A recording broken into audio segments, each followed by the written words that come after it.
लोग इसको इंडिया में भी स्टार्ट कर रहे हैं। सो इंडिया में इस थेरेपी को स्टार्ट हुए करीब करीब 6 महीने हो गए हैं। कुछ एक सेंटर्स में पहले थोड़े से ट्रायल के मरीज थे, लेकिन अब इसके रिजल्ट्स काफ़ी इस्टेब्लिश हो गए। और ये एक प्रोस्टेट ऐसी एक बीमारी है जो कि लगभग हर घर में होती है, और पुरुषों में after the age of 50 years या 60 ईयर्स बड़ी कॉमन बीमारी है। और प्रोस्टेट की बीमारी का अर्थ ये होता है कि जो पेशाब की थैली होती है हमारी, पेशाब की थैली के नीचे मुंह पे एक छोटी सी ग्लैंड होती है जिसको कि प्रोस्टेट ग्लैंड कहते हैं। ये प्रोस्टेट ग्लैंड का फंक्शन युवावस्था में होता है, यंग एज में इट नर्चर्स द सीमेन। तो जैसे जैसे एज बढ़ती है after the age of 40-45 years, तो धीरे धीरे प्रोस्टेट ग्लैंड साइज में बढ़ने लगता है, और इसकी वजह से पुरुषों में बहुत से तरह के पेशाब से संबंधित सिम्टम्स आने लगते हैं। तो थोड़ा सा बैकग्राउंड आपको इस बीमारी का मैं बता देता हूँ। इसके सबसे कॉमन सिम्टम्स हैं, नंबर 1, एक तो पेशाब जब हम करने जाएं तो पेशाब करने में थोड़ा सा टाइम लगना। नॉर्मली क्या होता है कि हम पुरुष या मेल्स जब भी पेशाब करने जाते हैं तो खड़े हुए और तुरंत पेशाब हो जाता है और करीब 15-20 सेकंड में वापस आ जाते हैं। जब प्रोस्टेट धीरे धीरे बढ़ने लगता है तो जो भी इंडिविजुअल होते हैं या जो पेशेंट होते हैं उनको पेशाब करने में थोड़ा सा समय लगता है। वो बाथरूम में खड़े होते हैं, करीब करीब 1.5 मिनट 2 मिनट लगता है, फिर उसके बाद थोड़ी देर में पेशाब करके आते हैं। तो ये सबसे पहला सिम्टम होता है जिसको कि हम लोग हेजिटेंसी कहते हैं। उसके बाद एक और बड़ा कॉमन सिम्टम है जिसको कहते हैं पुअर फ्लो। पुअर फ्लो का अर्थ है कि पहले जब पेशाब करते थे तो धार बनती थी और दूर गिरता था पेशाब। अब वो धार धीरे धीरे कमज़ोर होती जा रही है और पेशाब पैरों के पास गिरने लग रहा है। सो ये दूसरा सिम्टम है। तीसरा सिम्टम है थोड़ा सा जोर लगा के पेशाब करना। जब हम पेशाब करने जाते हैं तो नॉर्मली किसी भी व्यक्ति को स्वतः अपने आप, जैसे ही हम स्फिंक्टर को रिलैक्स करते हैं, अपने आप पेशाब हो जाना चाहिए। अगर हमें पेट से जोर लगाना पड़ रहा है पेशाब करने के लिए तो इसको स्ट्रेनिंग कहते हैं, यानी कि हमें जोर लगाया तब पेशाब हुआ। तो जब भी ऐसी स्थिति उत्पन्न होती है तो ये सारे लक्षण जो हैं ये प्रोस्टेट के लक्षण हैं, या जिसको BPH या बिनाइन प्रोस्टेटिक हाइपरप्लेजिया के नाम से जाना जाता है।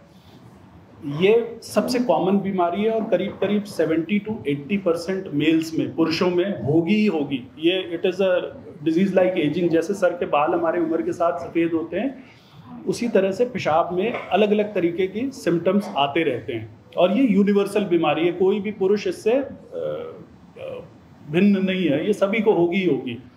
तो ये जो बीमारी है आज तक इसका इलाज 2-3 तरह, ये कई बार बड़ी डिबाइलिटेटिंग हो जाती है, कई बार बहुत से कॉम्प्लिकेशंस हो जाते हैं। लोग क्या होता है कि इसको एज के साथ इग्नोर करते चलते हैं। लोगों को लगता है कि मेरी उम्र 50 साल हो गई है या 55 साल हो गई है या 60 साल हो गई है तो मेरा पेशाब धीरे आ रहा है, इट इज़ नॉर्मल, इसको रहने दो भैया, कोई बात नहीं, कर लेंगे, ऐसे ही कर लेंगे, इसमें शशि वीडियो ट्रांसफ़र कर दो। सो नॉर्मली इस तरह से लोग काफ़ी इस बीमारी को इग्नोर करते हैं। बिकॉज होता क्या है, आमतौर पर जो मैंने अपने एक्सपीरियंस में देखा है कि सुबह जैसे मॉर्निंग वॉक पे गए लोग, नॉर्मली ये सीनियर लोग ज़्यादातर मॉर्निंग वॉक पे जाते हैं, आपस में डिस्कस करते रहते हैं कि शर्मा जी का पेशाब कमज़ोर आ रहा है, मुझे भी कमज़ोर आ रहा है, मल्होत्रा साहब का भी आ रहा है। तो उनको ये लगता है कि ये एजिंग के साथ एक नॉर्मल फिनोमिना है, जबकि ऐसा नहीं है। किसी का प्रोस्टेट हो सकता है काफ़ी बड़ा हो, किसी को हो सकता है कि कैथेटर की वजह से स्ट्रिक्चर हो गया हो, या किसी को और कोई समस्या हो सकती है। सो नॉर्मली इस बीमारी को लोग इग्नोर करते हैं, और जब ये बढ़ जाती है तो पेशाब की थैली काफ़ी हद तक ख़राब हो जाती है, और अगर इसको सही नहीं किया गया इस समय पे तो ये किडनी फेलियर भी कर सकती है। तो करीब करीब 5 से 10% पुरुष ऐसे भी होते हैं जिसमें कि गुर्दा भी, बिकॉज यहाँ से ऑब्स्ट्रक्शन हो गया तो फिर ये प्रेशर धीरे धीरे पेशाब की थैली में गया और उसके बाद किडनी फेलियर तक जैसी स्थिति भी उत्पन्न हो जाती है।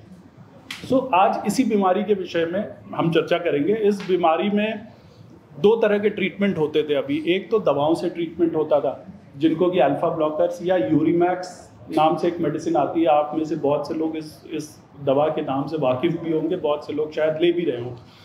ये यूरिमैक्स दवाई पेशाब की थैली को खोलने का काम करती है। सो एक तो ये दवा थी, और दूसरी तरफ जो ट्रीटमेंट होता था उसको TURP कहते हैं या लेज़र प्रोस्टेटेक्टमी कहते हैं। तो ये 2 तरह के ट्रीटमेंट अभी तक अवेलेबल थे।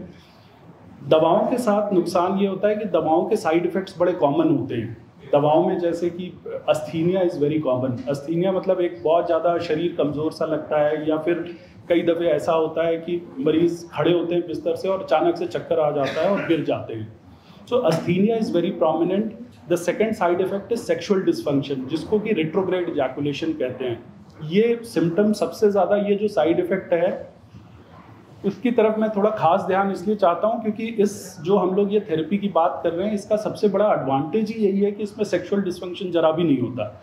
जब प्रोस्टेट बढ़ता है तो धीरे धीरे दवाइयों की वजह से रेट्रोग्रेड इजैकुलेशन होने लगता है, जिससे कि जब भी कोई भी पुरुष सेक्सुअल इंटरकोर्स में इन्वॉल्व होता है तो उसका इजैकुलेशन प्रॉपर्ली नहीं हो पाता है और इरेक्टाइल डिसफंक्शन होने लगता है। कई ऐसी दवाई हैं जो हार्मोन से संबंधित होती हैं जिसकी वजह से पुरुषों में कमज़ोरी आने लगती है। तो इसलिए करीब करीब 60 से 70% लोग इस दवा को ज़्यादा से ज़्यादा 2-3 साल से ज़्यादा नहीं खाते। इसके साइड इफ़ेक्ट बड़े सीवियर होते हैं और जब दवाई नहीं खाते तो उनकी बीमारी धीरे धीरे उनको ट्रबल देने लगती है। जो दूसरा ग्रुप ऑफ ट्रीटमेंट है उसको कहते हैं हम सर्जरी।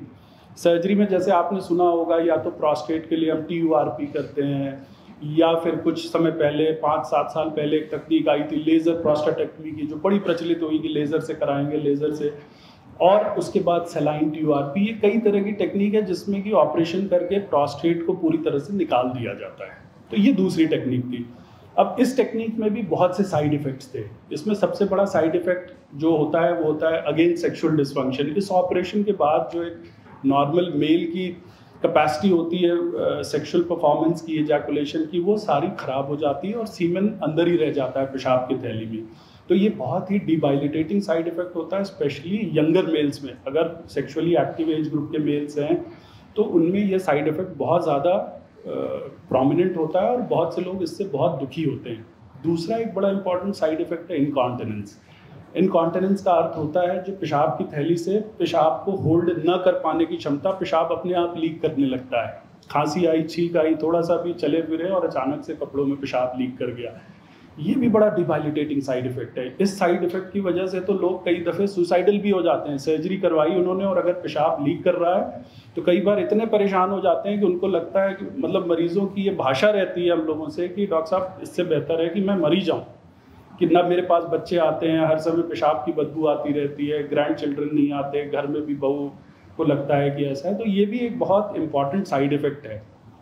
इसके अलावा जो भी सर्जरी के यूजुअल साइड इफ़ेक्ट होते हैं, ब्लड ट्रांसफ्यूजन होना है, एनेस्थीसिया दिया जाना है, हॉस्पिटल में एडमिट होना है, तो ये सारे इस ग्रुप के साइड इफ़ेक्ट्स हैं। सो इन दोनों के बीच में अभी तक कोई ट्रीटमेंट नहीं था। इनके बीच में अब एक प्रोस्टेट मिनिमली इन्वेजिव सर्जरी करके करीब US और UK में एक ट्रीटमेंट की स्थापना हुई जिसको कि हम लोग वाटर वेपर थेरेपी के नाम से जानते हैं या फिर रिज्यूम के नाम से जानते हैं। तो ये रिज्यूम करीब 10 साल पुराना ट्रीटमेंट हो चुका है अमेरिका में। US FDA अप्रूव्ड ट्रीटमेंट है। US FDA, आपके जानकारी के लिए बता दूं, ऐसी संस्था है जो कि बहुत ही स्ट्रिंजेंट वे में क्लियर करती है किसी भी ट्रीटमेंट को। अगर कोई ट्रीटमेंट की प्रॉपर ट्रायल नहीं हुई है और उसके सारे रिजल्ट्स इवैल्यूएट नहीं हुए हैं तो US FDA कभी उस थेरेपी को एक्सेप्ट नहीं करता। तो ये रिज्यूम या water vapour therapy US FDA approved treatment है और अमेरिका में it is offered like a first line treatment. अगर मेरे पास OPD में कोई मरीज आता है तो मैं उसको सबसे पहले इस थेरेपी के बारे में बताऊंगा। इसी तरह से यूरोप में भी ये काफ़ी कॉमन ट्रीटमेंट है। It is again the first line therapy as per the guidelines of American Urological Association, जिसको कि AUA कहते हैं, जो हम सारे यूरोलॉजिस्ट पूरे विश्व भर में जिसको मानते हैं। और दूसरी गाइडलाइन है जिसको EUA कहते हैं, यूरोपियन एसोसिएशन ऑफ यूरोलॉजी। उसकी गाइडलाइन में भी ये ट्रीटमेंट अब एक फर्स्ट डिग्री रिकमेंडेशन की तरह आ चुके हैं। अब हम बात करते हैं इस ट्रीटमेंट के फ़ायदे क्या हैं। तो सबसे इम्पॉर्टेंट फ़ायदा ये है कि number 1, it's a quick in quick out procedure. पहले TURP में क्या होता था कि मरीज़ को भर्ती रहना पड़ता था कम से कम 3-4 दिन, उसको बेहोश किया जाता था या स्पाइनल एनेस्थीसिया दिया जाता था, उसके बाद ऑपरेशन होता था। ये ट्रीटमेंट एक तरह से डे केयर ट्रीटमेंट है। डे केयर का अर्थ है कि मरीज़ सुबह गया, ऑपरेशन हुआ और 4 घंटे में वापस घर जा सकते हैं। ये इसका सबसे बड़ा एडवांटेज है। This is a day care treatment. Number 2 advantage कि इसमें किसी भी प्रकार की एनेस्थीसिया की ज़रूरत नहीं होती। इसमें मरीज़ को बेहोश नहीं करना पड़ता, ना ही किसी प्रकार का स्पाइनल इंजेक्शन या कुछ लगाना पड़ता है। इसमें हम लोग पेशाब की थैली में एक जेली डाल देते हैं जिसकी वजह से वो म्यूकोसा सुन्न हो जाती है और उसी में ये ट्रीटमेंट ईजिली किया जा सकता है। सो ये दूसरा एडवांटेज है। तीसरा एडवांटेज है, इसमें किसी भी तरह की प्रोस्टेट के साथ कटिंग या फिर उसकी चारिंग या लेज़र से जैसे उसको जलाया जाता था, ये सारी चीज़ें नहीं करनी पड़ती, जिसकी वजह से जो साइड इफ़ेक्ट थे जैसे कि स्ट्रिक्चर है या फिर डिसयूरिया है, पेशाब में ऑपरेशन के बाद भी जलन बनी हुई है, जोर लगा के पेशाब कर रहे हैं, पेशाब की नली सिकुड़ गई, जल गई, ये सारे साइड इफ़ेक्ट्स इसमें नहीं होते हैं। एक और जो सबसे इम्पॉर्टेंट इसका एडवांटेज है वो ये है कि इसमें जो सेक्सुअल फंक्शन होता है किसी भी मेल का वो प्रिजर्व्ड होता है। सो ये इसका सबसे बड़ा एडवांटेज है, स्पेशली क्योंकि प्रोस्टेट की बीमारी अब कई बार बहुत ही यंग एज के पुरुषों में देखी जा रही है, 40 साल में, 45 साल में, 50 साल में, 55 साल में, जो कि अभी सेक्सुअली एक्टिव एज ग्रुप में हैं। तो उन पेशेंट्स के लिए ये थेरेपी बहुत ही बून है, बिकॉज इसका sexual dysfunction rate is almost zero. So ये इसका एक और एडवांटेज है। तीसरा एडवांटेज है, इसमें किसी ब्लड ट्रांसफ्यूजन की ज़रूरत नहीं है। इसमें कोई, ये कई बार बहुत से जो एल्डरली पेशेंट होते हैं जिनका हार्ट का सर्जरी हो चुका होता है या खून की दवाएं, खून पतला करने वाली दवाइयाँ चल रही होती हैं, उनमें भी ये प्रोसीजर बड़ी सेफली किया जा सकता है। तो ये कई एडवांटेजेस हैं ऐसे जिसकी वजह से ये थेरेपी एक बून की तरह उभर रही है। सो यूएस में तो काफ़ी समय से चल रही थी, यूके में स्टार्ट हुई, फिर इंडिया में भी हम लोगों ने लास्ट ईयर नवंबर से शुरू किया इस प्रोसीजर को करना। धीरे धीरे करीब क्यूमुलेटिव अब इंडिया में करीब 100 से ज़्यादा मरीज इस ऑपरेशन को करा चुके हैं। नॉर्थ ऑफ दिल्ली में, चंडीगढ़ में भी, इधर हम लोग ने इस प्रोसीजर को स्टार्ट किया हुआ है और अब रिजल्ट्स काफ़ी इसके एनकरेजिंग हैं और अच्छे हैं। और इसलिए अब हम लोग ये चाहते हैं कि मीडिया के माध्यम से लोगों को पता चले इस नई टेक्नोलॉजी के बारे में। जो भी सिम्टम्स से जूझ रहे हैं या जिनको भी इस तरह की प्रॉब्लम्स हैं वो आगे आएँ, हम लोग से मिलें और हम लोग इस थेरेपी के बारे में उनसे डिस्कस करें। जिन पेशेंट्स में ये प्रोसीजर्स हुए हैं उनसे उनको मिलाएं, उनके रिजल्ट्स देखें। सो इससे थोड़ा सा पेशेंट्स का कॉन्फिडेंस भी बढ़े और लोगों को इस तरह की टेक्नोलॉजी के बारे में पता चले। So finally before I wind up, जो ये वाटर वेपर थेरेपी या रिज्यूम थेरेपी है, मुझे ऐसा लगता है कि अगले 5 साल में प्रोस्टेट की ट्रीट करने की प्रक्रिया को पूरी तरह से चेंज कर देगी, बदल देगी। It will change the status of TURP in few years. So इसके साथ साथ मैं आप सभी लोगों का बड़ा धन्यवाद करता हूं कि आप लोग ने समय निकाल के हमारे पास आए और हमारी बातें सुनी, और आपके जो भी क्वेश्चंस हो इस थेरेपी से रिलेटेड तो उसके बारे में हम लोग डिस्कस कर सकते हैं। 70 to 75 years के एज के जो ग्रुप के लोग हैं उनको किसी को है prostatic enlargement, is it a successful treatment for them? See, treatment is absolutely successful. Treatment की सक्सेस डिपेंड करती है कि पेशेंट को सिम्टम्स क्या क्या हैं। प्रोस्टेटिक एनलार्जमेंट का मतलब ये नहीं कि बीमारी है। अगर जो है इंग्वाइनल हर्निया प्रोस्टेट के साथ है तो इसका ये मतलब हुआ कि वो पेशेंट पेट से जोर ज़्यादा लगा के पेशाब कर रहे हैं, बिकॉज पेशाब करने में जोर लगाते हैं, जब पेट में प्रेशर बढ़ता है उसकी वजह से हर्निया हो गया है। तो ऐसे में बिल्कुल किया जा सकता है, ये प्रोसीजर करते ही हैं ऐसे में, यही डे केयर में। These procedures are almost always done as a day care procedure. कई बार इंश्योरेंस में जिन मरीजों को 24 घंटे रुकने की ज़रूरत होती है उनको हम लोग एक दिन हॉस्पिटल में एडमिट करते हैं। अदरवाइज नॉर्मली मरीज सुबह आते हैं, ऑपरेशन कराते हैं, शाम को 4 बजे तक डिस्चार्ज हो जाते हैं। जो रिज्यूम थेरेपी का एक एवरेज कॉस्ट है, ये डिपेंड करता है कि पेशेंट के प्रोस्टेट का साइज़ क्या है। तो करीब 1.5 लाख, नॉर्मली जो हम लोग प्रोस्टेट के टीयूआरपी करते हैं उसकी कॉस्ट करीब ₹1,00,000 होती है। इसकी कॉस्ट करीब 1.5 लाख से 2.5 लाख के बीच में वेरी करती है। तो डिपेंड करता है कि प्रोस्टेट कितना बड़ा साइज़ का है, कितनी जगह उसको स्टीम लगाने की ज़रूरत है, इंजेक्शंस लगाने की ज़रूरत है। तो रफली एक मरीज़ में बिल करीब 1.5 लाख, पौने 2 लाख रुपए के आसपास यूजुअली होता है। पहले तो मैं ये बताना चाहता हूँ कि Shalby is one of the finest hospitals. हाँ, thank you so much. And you are one of the finest doctors available. Thank you brother for your comments. And you can recognise me. हाँ, मुझे याद आ गया। You have the bestest staff around, even attendants are very very good. नहीं, ये सब इरशाद भाई इसके काबिल हैं, इसके इस तारीफ के काबिल तो इरशाद भाई है, क्योंकि यही मैनेज करते हैं सारी सर्विसेज। बहुत अच्छा है और सारे डॉक्टर्स भी बहुत कॉर्डियल हैं।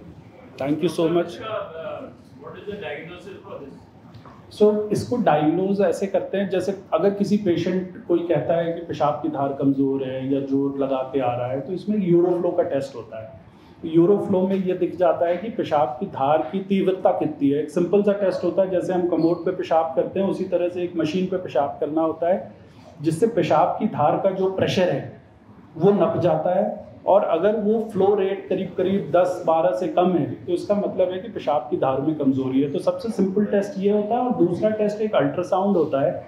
अल्ट्रासाउंड में नॉर्मल प्रोस्टेट का साइज करीब 10 से 15 ग्राम होता है। जब प्रोस्टेट की बीमारी होती है तो ये साइज बढ़ के ज़्यादा बड़ा हो जाता है, 30 ग्राम हो जाता है, 35 ग्राम हो जाता है, 80 ग्राम हो जाता है, कई मरीजों में 100-150 ग्राम तक भी पहुंच जाता है प्रोस्टेट। काफ़ी बीपीएच के पेशेंट्स हैं, उनको सिम्टम्स का पता नहीं चलता और कई बार सिम्टम्स होते भी नहीं, बट बीमारी एग्जिस्ट करती है, तो उसको कैसे मैनेज? हाँ, इसकी सिर्फ और सिर्फ इसकी इसीलिए हमारी ये अवेयरनेस की ज़रूरत है। इसमें मीडिया का सबसे ज़्यादा रोल इसलिए बिकॉज मैं हर बार यही कहता हूँ कि जो पेशेंट्स हैं ना, इसको नॉर्मल एजिंग के रूप में ले लेते हैं कई दफ़े ऐसा। और होता क्या है ना कि पीयर्स के साथ, और मोस्टली ये सब मॉर्निंग वॉक पे डिसीजंस होते हैं बिकॉज लोग, इस उम्र के लोग साथ में मॉर्निंग वॉक पे सुबह जाते हैं, आपस में एक दूसरे से ही डिस्कस करते हैं, अच्छा उनको भी पेशाब कमज़ोर आ रहा है, मुझे भी आ रहा है, वो भी 2 मिनट बाद पेशाब करके निकलते हैं, मैं भी निकलता हूँ। तो आदमी ये सोचता है कि ये नॉर्मल है और इन सिम्टम्स को आगे डिस्कस नहीं करता। और नॉर्मली जो 60+ एज के लोग होते हैं, कई दफ़े अकेले रह रहे होते हैं या उतना कोई सपोर्ट ग्रुप नहीं होता, तो वो इन सिम्टम्स को जब तक पेशाब निकलता रहता है तब तक इग्नोर करते चलते हैं।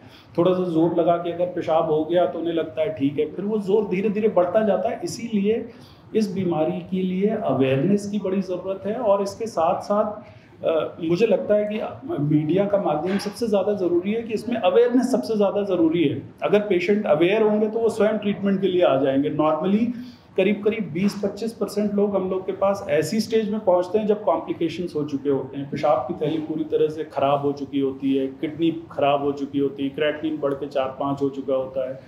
सो patients have been ignoring this for 10 years, 12 years, 15 years.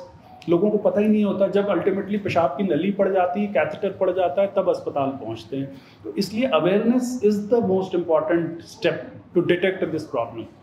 Otherwise तो सर आपने अभी तक कितने किए न्यू टेक्निक्स हैं? जो रिज्यूम के करीब करीब 100 केसेस हो चुके हैं, 300 केसेस। देखो यूटीआई और ये चीज़ें तो कभी भी तुरंत नहीं पता चलती, ठीक है। यूटीआई इस पे जो होता है, स्टीम का इंजेक्शन लगाते हैं, वीडियो चल रहा है हमारा, जो स्टीम का इंजेक्शन लगाते हैं उसकी वजह से प्रोस्टेट श्रिंक हो जाता है। यूटीआई प्रोस्टेट में तब होता है जबकि यहाँ पर ये प्रोस्टेट में ऑब्स्ट्रक्शन है, जिसकी वजह से पेशाब की थैली में पेशाब रुक रहा है। अभी मैं इस वीडियो में आपको दिखाता हूँ, लैपटॉप दे दो। जैसे आप इस एनिमेशन में देख रहे हैं, ये पेशाब की थैली के नीचे यहाँ पर प्रोस्टेट ग्लैंड है, इसका बोलिए, हाँ ये प्रोस्टेट ग्लैंड है।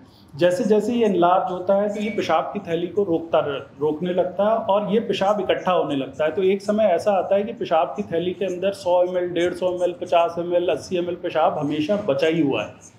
तो जैसे आप देखते हैं कि कूलर में अगर पानी 3-4 दिन तक रह जाए तो उसमें इन्फेक्शन होने लगता है। तो ये पेशाब जब अंदर इकट्ठा होता है उसकी वजह से यूटीआई होता है। तो इस ट्रीटमेंट में हम लोग उस पेशाब के रास्ते को खोल रहे हैं, जिसकी वजह से पेशाब इजीली ड्रेन हो जाए। जब पेशाब अंदर रुकेगा नहीं तो इन्फेक्शन नहीं होगा। बहुत कम है side effect profile wise. That is the reason we are the fan of these techniques. इसीलिए हम लोग, पहले हमें भी बड़ा वो था कि यार इतना महंगा ट्रीटमेंट है, इंडिया में हम लोग अफोर्ड कर पाएंगे कि नहीं कर पाएंगे, क्या होगा। काफ़ी समय से ये Boston scientific is American company, जिनसे बातचीत चल रही थी कि इंडिया में इस ट्रीटमेंट को इंट्रोड्यूस किया भी जाए कि नहीं। लेकिन जब यहाँ पे होने लगे तो पेशेंट्स का रिस्पांस बहुत अच्छा आया, लोगों में अवेयरनेस। अब तो ऐसा, चंडीगढ़ ऐसी जगह है जहाँ पे हमारे पास पेशेंट आके डिमांड करते हैं कि डॉक्टर साहब रिज्यूम ही करवाना है, यूरोलिफ्ट कराना है, रिज्यूम कराना है। हाँ, उसका रीज़न ये है कि एक तो ये थेरेपीज पहले थी नहीं, दूसरा रीज़न ये है कि मेडिसिन बड़ी वाइड स्प्रेड उपलब्ध है, हर जगह उपलब्ध है, हर आदमी ले सकता है। लेकिन जो मरीज़ एक्चुअली इस दवा को ले रहा होता है, जब उसको हम 2 साल 1.5 साल बाद उससे बात करते हैं तो मोर देन 60-70% इस दवा को छोड़ना चाहते हैं। किसी को हाइपोटेंशन हो रही होती है, यंग पेशेंट में तो बहुत डिबाइलिटेटिंग है। अगर कोई 50 ईयर्स का आदमी है, उसको दवा लेनी पड़े तो उसकी सारी प्रोफेशनल जो शेड्यूल है वो डिस्टर्ब हो जाता है। कभी भी हाइपोटेंशन हो सकता है, कभी भी चक्कर आने लगता है, अस्थीनिया आने लगता है। तो ये सब साइड इफ़ेक्ट्स ऐसे हैं कि पेशेंट ये दवाई को सोचता है कि यार मेरा पेशाब रुका रहे लेकिन मुझे चक्कर ना आए, कम से कम मैं अपना काम तो कर सकूं। इसकी अवेयरनेस के लिए हम लोग एजुकेशनल प्रोग्राम ही करते हैं, चाहे तो आप डिजिटल मीडिया के माध्यम से, प्रिंट मीडिया के माध्यम से, और इसको कोशिश करते हैं कि ज़्यादा से ज़्यादा लोग इसके बारे में जानें। अभी हम लोग एक कैंपेन शुरू कर रहे हैं जिसमें कि रेडियो पे भी इस बीमारी की अवेयरनेस, आपको ये भी मैं बता दूं, सितंबर अक्टूबर का माह जो है इसको प्रोस्टेट अवेयरनेस मंथ के रूप में मनाया जाता है। तो ऑल ओवर द वर्ल्ड इसी पे फोकस है कि ज़्यादा से ज़्यादा लोग इसके बारे में समझें और जानें, और इस बीमारी को उस स्टेज में लेके डॉक्टर के पास पहुँचे जिसमें कि इसका बड़ा ही ईजिली इलाज संभव है, बहुत ही कॉम्प्लिकेशन फ्री इलाज संभव है। जब बहुत कॉम्प्लिकेटेड स्टेज में पेशेंट्स पहुँचते हैं तो बड़ी दिक्कत होती है। तो अभी हम लोग अवेयरनेस करने की कोशिश कर रहे हैं, और मैं आप लोगों से ज़रूर सहयोग चाहूँगा, आपके सजेशंस भी चाहूँगा। जैसा आप लोग बताएं, हमें गाइड करें तो हम लोगों तक और आउटरीच अपनी बढ़ा सकते हैं। इसका sir prevention is not there. BPH is a disease of ageing. जैसे हमारे बाल सफ़ेद होते हैं या शरीर में रिंकल्स पड़ते हैं, तो this is N ageing process. इसको प्रिवेंट नहीं किया जा सकता, कोई भी दवा इसको प्रिवेंट नहीं कर सकती, कोई भी डाइट इसको प्रिवेंट नहीं कर सकती। थोड़ी बहुत रिसर्च चाइनीज़ डाइट्स पे या सौ पामेटो पे हुई थी, कई हर्ब्स पे हुई है, लेकिन अल्टीमेटली ये देखा गया कि उन डाइट के साइड इफेक्ट्स बॉडी में ज़्यादा होते हैं। So basically this is an unpreventable disease, लेकिन अगर इसको ईजिली रिकॉग्नाइज करें, जो कि है ये ईजिली रिकॉग्नाइजेबल डिजीज़ है, तो इसका ट्रीटमेंट बहुत ही अर्ली स्टेज में बहुत अच्छी तरह से किया जा सकता है। यूरिमैक्स का ही मैं साइड इफेक्ट बता रहा हूँ। यूरिमैक्स एक ऐसी दवाई है जो कि लगभग इंडिया की हर दुकान पे हर जगह उपलब्ध है, और इसको केमिस्ट दाड़े जैसे पेशाब में किसी को भी दिक्कत हो, यूरिमैक्स फट से लिख देते हैं। तो यूरिमैक्स ऐसी दवाई है, नंबर एक, इसको हमेशा इस चीज़ के लिए नहीं लेना चाहिए कि पेशाब रुक रहा है। कई दफ़े किसी को स्ट्रिक्चर होता है, किसी को ब्लैडर नेक कॉन्ट्रैक्चर होता है, या किसी को और कोई बीमारी होती है, हर आदमी को प्रोस्टेट नहीं होता। तो एक तो यूरिमैक्स हर आदमी को नहीं लेनी चाहिए। दूसरी चीज़, जो कार्डियक पेशेंट्स हैं, जिनको हार्ट की बीमारी है या जिनको बीपी डाउन रहता है, यूरिमैक्स से बीपी सडनली ड्रॉप हो जाता है। तो कई बार ऐसा होता है कि मरीज़ लेट के बिस्तर से उठे और अचानक से चक्कर आ गया और गिर गए, धाड़ से इंजरी हो गई या सर में चोट लग गई। तो यूरिमैक्स एक बहुत ही दुधारी तलवार की तरह दवाई है। सो यूरिमैक्स, जो मेरा एक्सपीरियंस है, करीब करीब मेरे out of 100 patient 60 to 70% patient 1-2 साल से ज़्यादा इस दवाई को लेते नहीं हैं, and they want some other treatment.